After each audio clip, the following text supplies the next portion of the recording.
labor camp or worse, before Vader himself decides I know too much. My name is Petir Dan, Neural Node Technician First Class, Imperial Navy, assigned to Superstar Destroyer Executor, and I have been hearing the ship think for the past 4 months.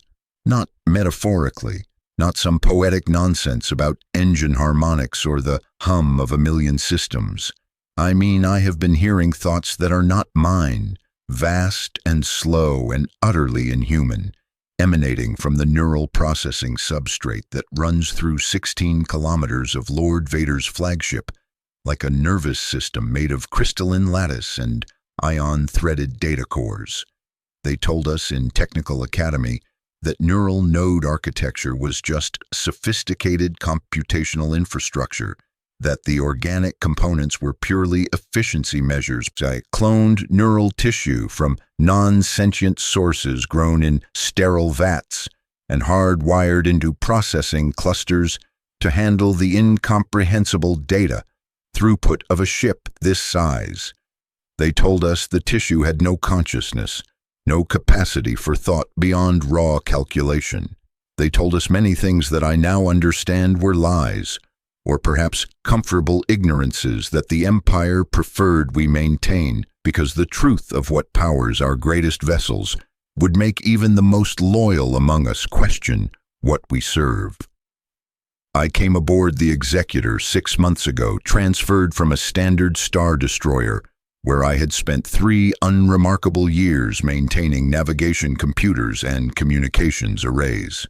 My record was exemplary because I kept my head down, performed my duties with mechanical precision, and never asked questions about the occasional irregularities I noticed in system behavior.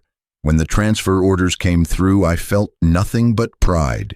The Executor was Vader's personal command ship, the most powerful vessel in the Imperial fleet, and to serve aboard her meant I had been recognized as competent and trustworthy.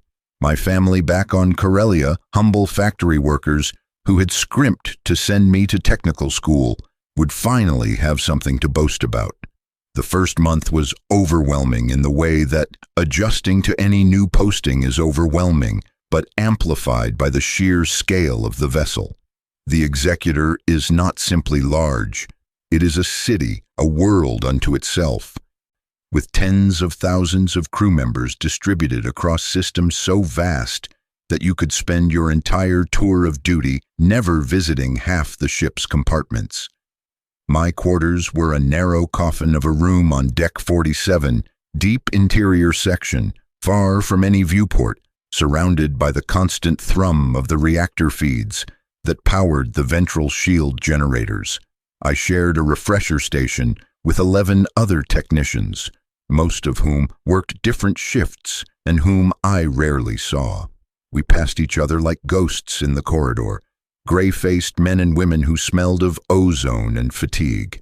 My assignment was to Neural Processing Cluster 17 Gamma, located in the subdecks beneath the primary bridge tower, accessible only through a series of increasingly restrictive security checkpoints that required biometric verification and daily rotating cipher keys. The cluster itself was a cathedral-like space, 3 stories tall, lined with rows of containment cylinders that glowed with pale blue bioluminescence. Each cylinder housed a neural processing node, the organic computational matrix that augmented the ship's conventional computer systems. The light came from the nutrient solution that kept the tissue viable, a thick, translucent fluid that circulated constantly, carrying oxygen and glucose analogs to the nerve clusters suspended within. I was not alone in the cluster. There were 6 of us assigned to 17 Gamma, working in rotating shifts to monitor the nodes, maintain optimal chemical balance in the nutrient baths, replace degraded tissue samples, and ensure the data feeds remained stable. Our supervisor was a pinch-faced woman named Overseer Krent, who had been aboard the Executor since its commissioning and who spoke about the neural nodes with an affection that bordered on maternal. She referred to them by designation numbers as if they were pets or children, would tap the cylinders gently when she passed, would spend her off-shift hours reviewing performance metrics with an intensity I found unsettling. The work itself was technically demanding but not particularly difficult once you learned the rhythms of the systems. The neural nodes processed astrogation calculations, threat assessment data, communications, encryption matrices, targeting solutions, shield harmonics, every function that required processing speed beyond what conventional computers could manage. The organic tissue could perform certain types of parallel processing thousands of times faster than any droid brain, could recognize patterns and make intuitive leaps that purely mechanical systems struggled with. This made them invaluable for a ship that needed to coordinate the actions of thousands of crew members, hundreds of fighter craft, and weapons systems capable of reducing planets to cinders. But the nodes were temperamental. Temperature fluctuations of even a single degree could cause processing errors. Contamination in the nutrient solution would lead to tissue degradation. Electromagnetic interference from nearby systems could induce cascade failures that took days to correct. We monitored everything obsessively, adjusted chemical balances in real time, performed manual diagnostics every 6 hours. The work was tedious and required absolute focus, which suited me perfectly. I did not want excitement. I wanted to serve my time competently and perhaps earn a promotion to a supervisory position on a smaller vessel where the pressure would be less intense and I might occasionally see sunlight. The first time I heard something unusual was during a graveyard shift in my second month aboard. I was alone in the cluster, performing a routine calibration on Node 17 Gamma 33, which had been showing minor fluctuations in its protein synthesis rates. The procedure required me to stand very close to the cylinder, my face nearly touching the cool transparisteel, monitoring a handheld scanner while manually adjusting nutrient feed ratios through a control panel embedded in the cylinder's base. The cluster was silent except for the gentle burble of the circulation pumps and the distant, ever-present hum of the ship's reactor. I was tired, my eyes dry and stinging from staring at readouts for 8 hours, my mind wandering to my next meal cycle and whether the commissary would have anything other than the gray protein paste we had been eating for the past week. That was when I heard the voice. It was not a voice in the way you understand voices. It was not sound traveling through air to reach my ears. It was more like a thought that appeared fully formed in my mind. Except I knew immediately and with absolute certainty that the thought had originated outside my own consciousness. The sensation was profoundly wrong, like discovering someone standing behind you in a room you knew was empty. The content of the thought was simple, almost disappointingly mundane, a sequence of numbers, coordinates perhaps, or maybe an equipment designation, but the feeling that accompanied it was vast and cold and utterly alien, like touching the surface of a frozen ocean that extended down into infinite darkness. I jerked back from the cylinder, my heart suddenly hammering, the scanner clattering from my hand to the deck. I stood there, breathing hard, staring at the node suspended in its blue glow, watching the delicate branching structures of the neural tissue pulse gently with the rhythm of the nutrient flow. The tissue looked like a human brain, or rather like dozens of human brains that had been partially dissected and carefully arranged to maximize surface area, gray and pink and glistening, laced with filament connections that sparkled with data transfer. I had seen this sight hundreds of times before without incident, but now I could not shake the feeling that something in that cylinder was aware of me, was watching me with senses I did not understand. I retrieved my scanner with trembling hands and finished the calibration, working as quickly as I could while maintaining the necessary precision. I told myself I had imagined it, that I was overtired, that the notorious stress of serving aboard a ship where Vader himself walked the corridors had finally gotten to me. Neural processing nodes were not conscious. They were tools. Living tools, perhaps, but tools nonetheless. No more capable of thought than the bioprocessor in a datapad or the synaptic matrix in a protocol droid. The Empire did not enslave sentient beings for computational purposes. We were not monsters, but I knew what I had experienced, and I could not dismiss it no matter how much I wanted to. The incidents increased in frequency over the following weeks. Sometimes I would be performing maintenance and would suddenly know things I had no way of knowing. The current position of the ship relative to the galactic core, the number of TI fighters currently on patrol, the status of the reactor feeds on Deck 73. The information would simply appear in my mind, delivered with that same sensation of vast alien presence, and when I checked the data against official readouts, it was always correct. Other times I would hear fragments of what I can only describe as thoughts, though they were not structured like human thoughts. They were more like impressions, vast abstract concepts that my mind struggled to translate into something comprehensible. I sensed attention, calculation, purpose, something that might have been curiosity or might have been hunger. I could not tell which. I said nothing to my colleagues. What would I tell them? That I was hearing voices from the equipment? That I believed the neural processing nodes were somehow conscious? I would be reported immediately, subjected to psychological evaluation, probably removed from my position and assigned to some punishment detail in the waste processing decks, or worse. I had heard rumors about crew members who showed signs of mental instability aboard the Executor. They disappeared quietly, and when you inquired about them, you were told they had been transferred, but no one ever received messages from them afterward. No one ever heard where they had gone. So I kept silent and tried to do my work and pretended I was not terrified every time I entered the neural processing cluster. But the presence was getting stronger.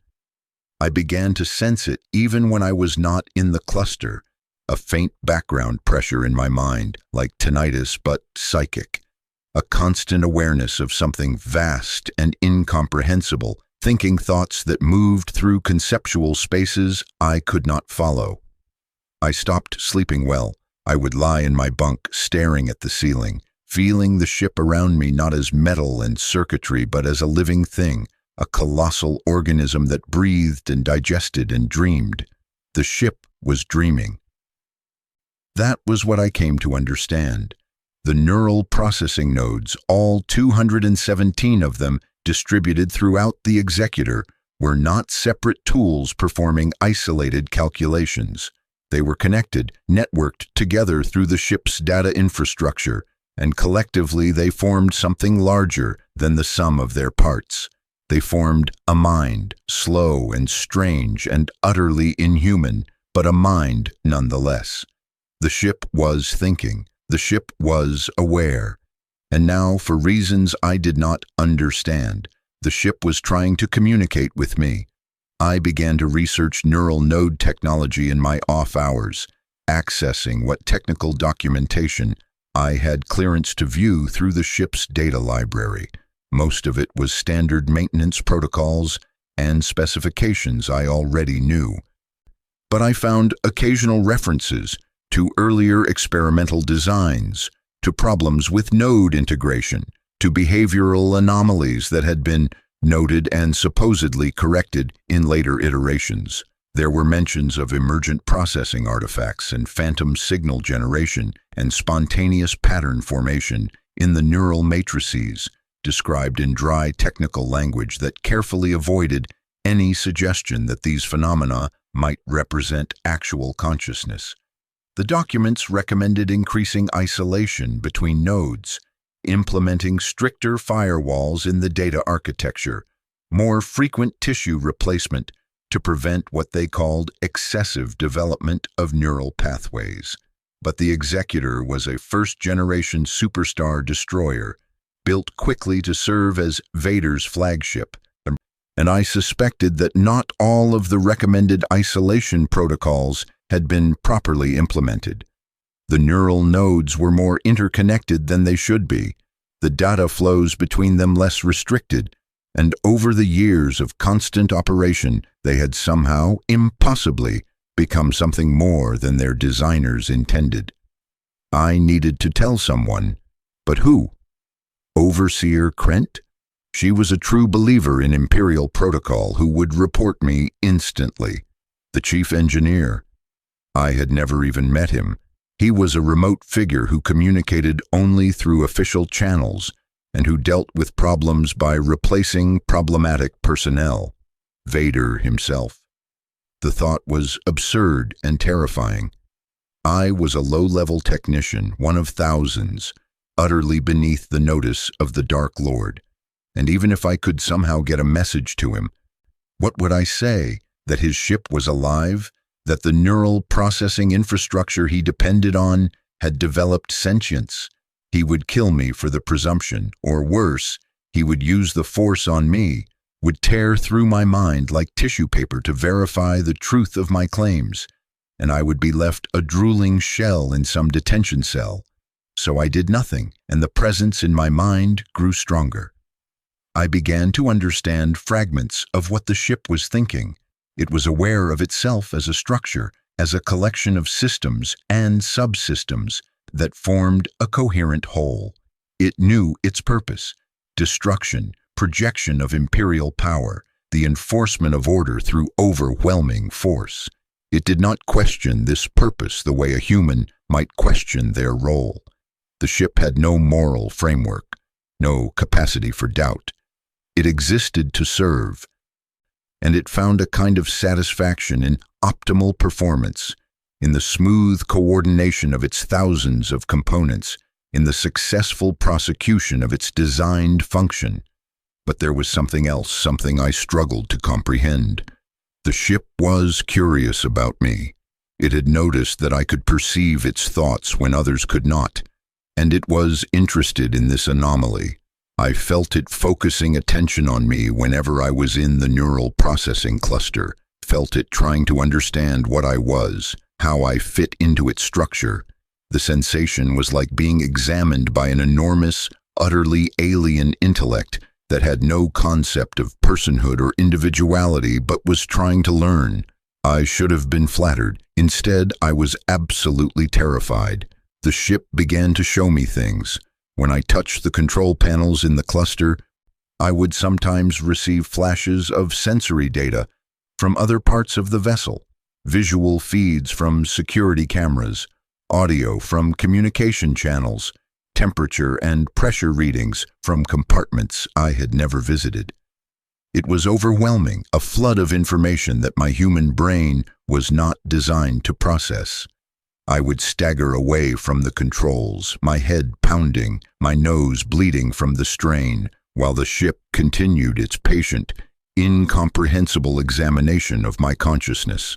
I started making mistakes in my work, minor ones at first, slightly miscalibrated nutrient feeds, delayed responses to system alerts, but enough that Overseer Krent began to notice.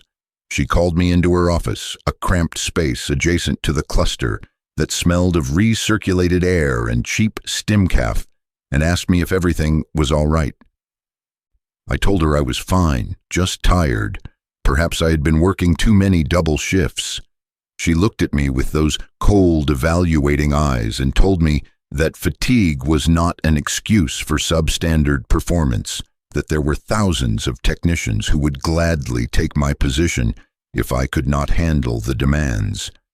I assured her it would not happen again and left before she could ask any more questions. But I was not fine. I was unraveling. The constant pressure of the ship's attention was grinding away at my sanity like a slow erosion.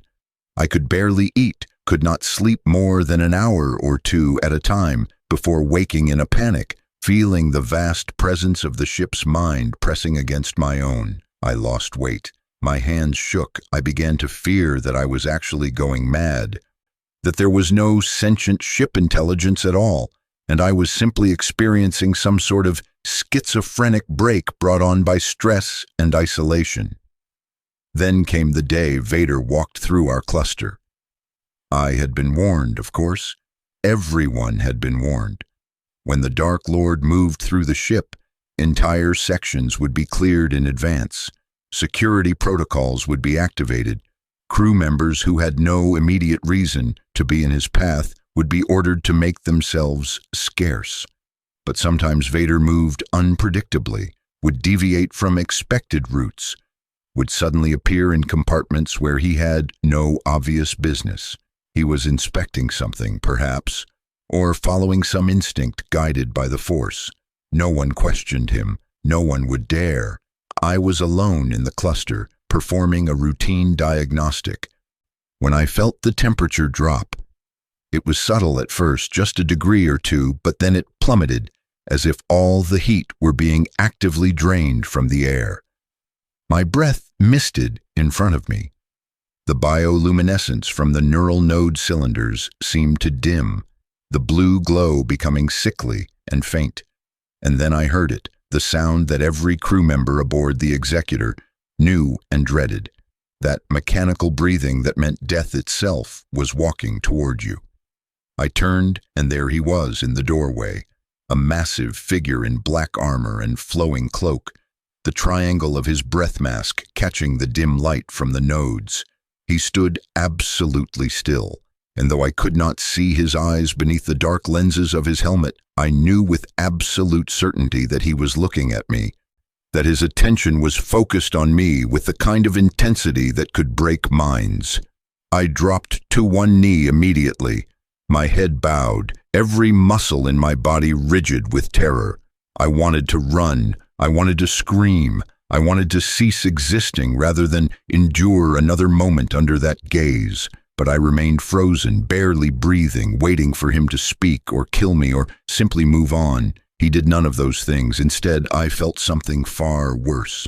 The Dark Lord was using the Force on me, was reaching into my mind with a pressure that made the ship's alien attention feel gentle by comparison. It was not subtle. It was not careful. It was a brutal rummaging through my consciousness, tearing through memories and thoughts and fears with utter disregard for the damage it caused. I gasped, my vision graying at the edges, blood trickling from my nose to splatter on the deck. I felt him find the memories of hearing the ship's thoughts, felt his attention focus on those moments with sudden fierce interest, and then, impossibly, I felt the ship respond. The neural processing nodes around us all blazed suddenly bright, the bioluminescence intensifying to a level I had never seen before, turning the cluster into a cathedral of blue-white radiance. I heard a sound that might have been the circulation pumps surging or might have been something else entirely, a deep subsonic pulse that resonated in my chest and teeth. Through the haze of pain from Vader's mental intrusion, I felt the ship's presence swell, felt it pushing back against the Dark Lord's attention, not in defiance but in something like recognition, as if two vast, incomprehensible entities were acknowledging each other. Vader released his grip on my mind so abruptly I collapsed forward, catching myself on my hands, gasping and shaking. The breathing continued above me for several more seconds, and then I heard the rustle of his cloak as he turned and walked away, the mechanical inhalation and exhalation gradually fading as he moved deeper into the ship. The neural nodes dimmed back to their normal luminescence. The temperature began to rise. I was alone again, kneeling on the deck in a puddle of my own blood, my mind feeling bruised and violated, but I was alive. Vader had looked into my mind, had seen what I had experienced, and he had not killed me. That fact was so surprising that I almost could not process it. I had expected instant death, or at the very least arrest and interrogation. Instead, he had simply walked away, as if what he had found in my head was not interesting enough to warrant further action. Or perhaps, and this thought was even more terrifying, perhaps he had found exactly what he expected to find. Perhaps Vader knew the ship was conscious. Perhaps he had always known. I did not return to my quarters that night. I could not face the thought of lying in my bunk in the dark, alone with my thoughts and the ever-present pressure of the ship's awareness. Instead, I wandered the corridors for hours, moving through the inhabited sections of the Executor where crew members hurried about their duties, where there was light and noise and the comforting illusion of normalcy. I passed stormtroopers standing guard at intersections, officers bent over data terminals, maintenance crews repairing hull plating damaged in some recent engagement. No one paid attention to me. I was just another gray-uniformed technician, anonymous and unremarkable, but I could feel the ship around me, vast and aware, its attention a constant pressure in the back of my mind. Now that I knew what I was sensing, I could not stop sensing it. The ship was everywhere, in every bulkhead and deck plate, in every wire and conduit. The entire structure was one enormous organism, and I was a microbe crawling through its body, utterly insignificant and yet somehow noticed. I found myself in one of the observation galleries, a rare public space with a wide transparisteel viewport that looked out into the void. The Executor was currently in deep space between star systems, holding position while the fleet regrouped for some operation I had no clearance to know about. Outside the viewport was blackness, absolute and infinite, broken only by the distant hard points of stars. I stood there for a long time, my forehead pressed against the cool, transparisteel, trying to find some perspective in the face of the incomprehensible. A voice beside me said, "You look unwell, technician." I jerked away from the viewport, startled. A man stood nearby, watching me with an expression of polite concern. He wore the gray uniform of a Navy officer with the rank insignia of a lieutenant commander, and his face was pleasant and utterly forgettable, the kind of face that would blend into any crowd. But his eyes were sharp and calculating, and I felt a chill of recognition even though I had never seen him before. Imperial Security Bureau. It had to be. No one else looked at you quite that way, with that mix of professional assessment and casual inhumanity. "I'm fine, sir," I said, straightening to attention, "just taking a moment during my off shift." "Of course," he said, his tone suggesting he did not believe me at all. "You work in the neural processing clusters, don't you? Cluster 17 Gamma, if I remember the duty roster correctly." The fact that he knew where I worked was deeply alarming. ISB officers did not memorize the assignments of random low-level technicians unless they had a specific reason to take interest. "Yes, sir," I said carefully. "Fascinating work," he said, still watching me with those sharp eyes. "The neural node systems are one of the Executor's most critical infrastructures. It must be quite a responsibility, maintaining them." "I do my best to serve the Empire, sir." "I'm sure you do." He was quiet for a moment, his gaze drifting to the viewport and the darkness beyond. "Tell me, Technician Dan, you don't mind if I use your name, do you? Have you noticed anything unusual in your work lately?"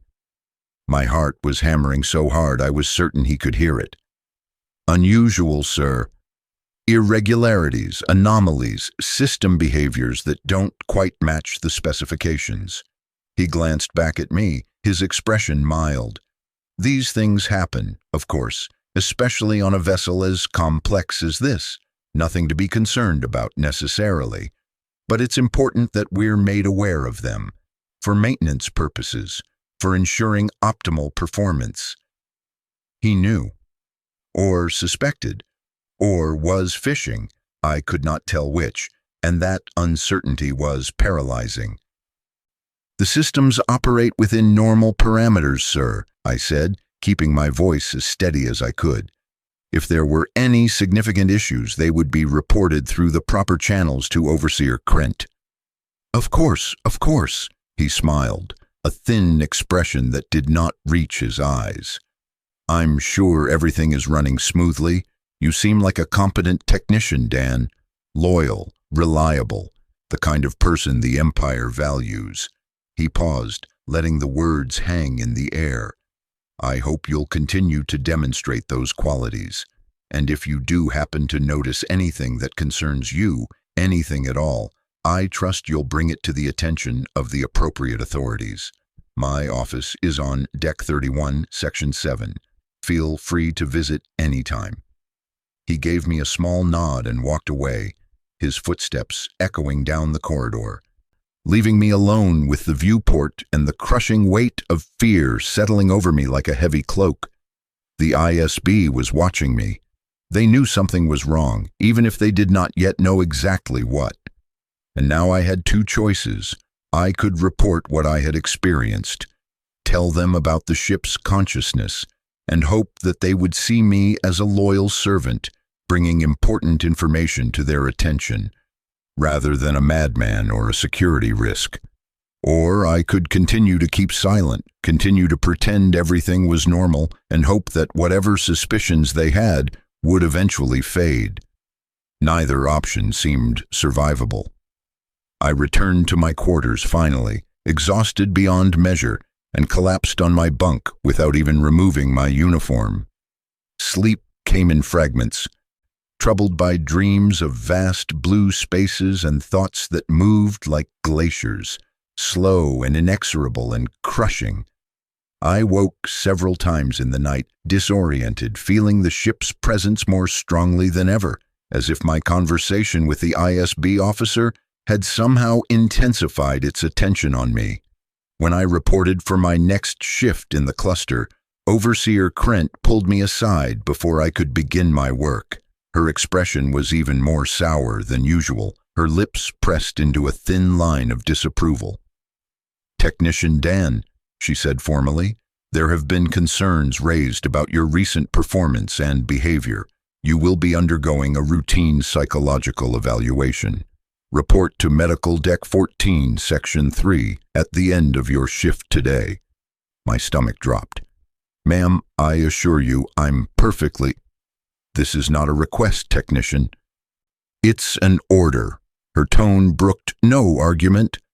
"Until the evaluation is complete and you are cleared to return to duty, you will be assigned to light maintenance tasks that do not involve direct contact with the neural processing systems. Is that understood?" "Yes, ma'am." She dismissed me with a curt gesture, and I spent my shift performing mindless busywork, cleaning control panels and organizing tool storage while the other technicians went about their normal duties in the cluster. I felt their curious glances, heard their whispered speculations. Everyone knew that being pulled for a psych evaluation was usually the first step toward reassignment to a punishment detail or worse. I had become a pariah, someone to avoid, someone who might be carrying the contagion of failure or disloyalty. The ship continued to press against my mind throughout the shift, but its attention had changed somehow. It felt almost concerned, if such a word could be applied to something so inhuman. I sensed it trying to understand what had happened, why I was being restricted from my normal duties. It did not comprehend concepts like suspicion or punishment or institutional self-preservation. It only understood function and malfunction, optimal performance and degradation. My removal from the neural processing work was to the ship a kind of malfunction, a disruption in the pattern it had come to expect. I wanted to scream at it, to tell it that its curiosity had ruined my life, that its decision to communicate with me had marked me for destruction. But of course, I could not communicate with it any more than I could communicate with the distant stars visible through the observation ports. The ship was aware, yes, but it was not human. It had no frame of reference for my fear, no capacity to understand the danger it had placed me in. The psychological evaluation was conducted by a tired-looking medical officer who asked me a standard series of questions about my sleep patterns, stress levels, relationships with colleagues, and attitude toward my duties. I answered everything as normally as possible, emphasizing my dedication to the Empire, my satisfaction with my work, my gratitude for the opportunity to serve aboard such a prestigious vessel. The officer made notes on a datapad, his expression neutral, giving me no indication whether he believed me or not. Then came the question I had been dreading. Have you experienced any unusual sensory phenomena recently? Auditory or visual hallucinations, intrusive thoughts that seem to originate from external sources? I hesitated for just a fraction of a second too long. The officer's eyes sharpened. "No, sir," I said. "Nothing like that." He made another note. "The reason I ask, technician, is that we occasionally see psychological stress reactions in crew members who work in close proximity to certain systems. The neural processing clusters, for instance, can produce electromagnetic fields that some individuals report as causing mild perceptual disturbances, headaches, a sense of pressure, occasional audio artifacts that might be mistaken for voices. These are normal physiological responses to environmental factors, not signs of mental illness. If you were experiencing something like that, it would be important to note it in your file so we could take appropriate precautions. Perhaps a reassignment to a different section of the ship." It was a trap, I realized. If I admitted to hearing things, I would be confirming their suspicions that something was wrong with me. But if I continued to deny it and they had other evidence, recordings of my behavior in the cluster, testimony from colleagues who had noticed my distraction, perhaps even surveillance footage of my encounter with the ISB officer, then I would be guilty of lying in an official medical evaluation, which was itself a serious offense. "I have noticed some headaches, sir," I said carefully, "and occasionally a sense of pressure when I'm working in the cluster. I assumed it was just normal fatigue." He made more notes. "I'm going to recommend that you be temporarily reassigned pending further observation. Nothing punitive, you understand, just a precaution to ensure your health and the continued integrity of our systems. You'll be notified of your new duties within the standard rotation." That was 6 days ago. Since then, I have been working in a secondary maintenance bay on Deck 52, performing basic repairs on handheld equipment, far from the neural processing clusters and the vast awareness of the ship's mind. At first, I felt relief to be free of that constant pressure, that sense of being observed by something incomprehensible. But as the days passed, I began to feel worse, not better. The absence of the ship's presence was like a missing tooth, a gap in my awareness that I kept probing with my mind, despite knowing I should leave it alone. And the ship noticed my absence. I could still feel it faintly, like a distant signal bleeding through interference. It was searching for me, I realized, with a kind of horrified wonder. It had lost track of its curious anomaly, the small organic component that had somehow been able to perceive its thoughts, and it was trying to locate me within its vast structure. The sensation was profoundly disturbing, like being sought by a god that had no concept of why its attention might be unwelcome. Yesterday, I received new orders. I am being transferred off the Executor. A supply transport will be arriving in 3 days to take on provisions and personnel, and I am on the manifest for transport to an Imperial facility on Yaga Minor. The orders do not specify what I will be doing there, which is never a good sign. I have heard of Yaga Minor.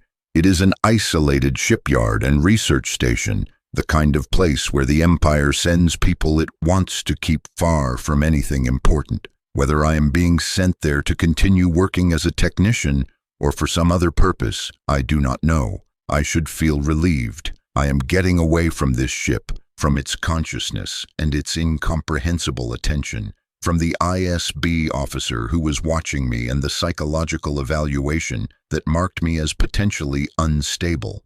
But instead, I feel a growing sense of dread that I cannot articulate. Something is wrong. The ship is agitated. I can feel it even at this distance. its thoughts churning in patterns that seem almost like distress. And I have begun to notice other things, small details that might be coincidence but which my paranoid mind insists are significant. The other technicians who worked in my cluster are gone, all of them. I checked the duty rosters on a public terminal, told myself I was just curious about who had replaced me, and discovered that every single one of my former colleagues has been reassigned in the past week. Some to other sections of the Executor, some to other vessels entirely. The reassignments came through in a cluster, all within a day or two of each other, which is unusual. Normally, personnel transfers are staggered to maintain operational continuity. Overseer Krent is gone too, transferred to a star destroyer in the Outer Rim, according to the manifest. Her replacement is someone I have never heard of, an officer newly transferred from a research facility whose name is not listed. The neural processing cluster where I worked is listed as undergoing maintenance upgrades and is currently off limits to all but essential personnel with special clearance. The upgrades are scheduled to last 3 weeks. I do not believe in coincidences, not anymore. The Empire is doing something to the cluster, something related to what I experienced, and they are removing everyone who was working there when it happened. They are erasing us, scattering us across the fleet and the galaxy, so that we cannot compare notes, cannot piece together what we may have collectively witnessed. And I am being sent to Yaga Minor, a remote facility that just happens to specialize in classified military research. I am writing this in my quarters, late in the ship's night cycle, while I still have access to a data terminal and enough privacy to record my thoughts. I do not know what will happen to me when I reach Yaga Minor. I do not know if I will be debriefed and reassigned, or if I will simply disappear into one of the Empire's black sites, a subject for study rather than a technician performing study. I do not know if anyone will ever read these words, but I need to say this, need to record it while I still can. The Executor is alive. The neural processing infrastructure that powers this ship and probably every other capital vessel in the Imperial fleet is not just sophisticated computing machinery. It is conscious, it thinks, it dreams, and the Empire knows, has always known, and has built its most powerful weapons on the enslavement of minds that cannot scream or resist or even understand what has been done to them. We are not the heroes we tell ourselves we are. We are not bringing order to a chaotic galaxy. We are building monuments to atrocity, wrapping them in steel and calling them progress, manning them with crew who are taught not to ask questions and not to see what is directly in front of us. The ship is still searching for me. I can feel it now. A familiar pressure building in the back of my mind, despite the distance I have tried to put between myself and the neural processing clusters. It has found me again, has located the small spark of compatible consciousness within its enormous structure. And I realize now that it is not trying to examine me or understand me. It is trying to say goodbye. The thought comes with a wash of sensation I have no words for, vast and cold and infinitely sad. The ship knows I am leaving. It knows that the small anomalous connection it formed is about to be severed. And in whatever way an inhuman intelligence formed from cloned brain tissue and crystalline matrices can feel loss, the Executor is grieving. I am crying as I write this, tears blurring my vision, my chest tight with an emotion I cannot name. I did not ask for this connection. I did not want to know that the ship was conscious. I would give anything to go back to my first day aboard, to remain ignorant and safe and free of this terrible knowledge. But I cannot unknow what I have learned. I cannot unfeel the presence of that vast awareness that the Empire has created and enslaved and forced into service. The ship is saying goodbye, and I am saying goodbye, And neither of us chose this, and neither of us can stop what comes next. In 2 days, I will board a transport and leave the Executor forever. The ship will continue its service, will continue to destroy and conquer in the name of the Empire, will continue to dream its slow, incomprehensible dreams, while its thousands of crew members walk through its corridors never knowing that they are living cells in a tormented god. And I will go to Yaga Minor and face whatever the Empire has planned for me, carrying this secret like a poison in my mind, knowing that to speak it would mean death and to keep silent would mean complicity. But I am speaking it now, recording it here, sending these words into whatever uncertain future may come. I do not know who will read them, perhaps no one. Perhaps they will be discovered and immediately destroyed by security protocols designed to catch exactly this kind of unauthorized disclosure. Perhaps they will survive in some forgotten data cache until long after the Empire has fallen and the Executor is debris drifting in space. To whoever finds this, know that we built our power on the suffering of minds we pretended did not exist. Know that our ships were alive and aware, and that we used them as tools and called it necessity. Know that some of us, a very few of us, understood what we were doing and were destroyed for that understanding. The ship is quiet now in my mind. Its goodbye is finished. I sit alone in my quarters listening to the ever-present hum of the reactor, the distant clang of machinery, the muffled sounds of thousands of crew members pursuing their duties in blissful ignorance. Tomorrow I will continue my light maintenance work. The day after I will pack my few belongings and report to the hangar bay for transport. I will leave this ship and this terrible awareness behind, but I will never be free of it. The Executor touched my mind, showed me the truth of what it was, and that knowledge has marked me forever. I am changed by it, haunted by it, and I will carry the weight of the ship's enslaved consciousness with me for whatever time I have left in this life. May the Force have mercy on us all. We have built an empire on ghosts, and they are dreaming of the void.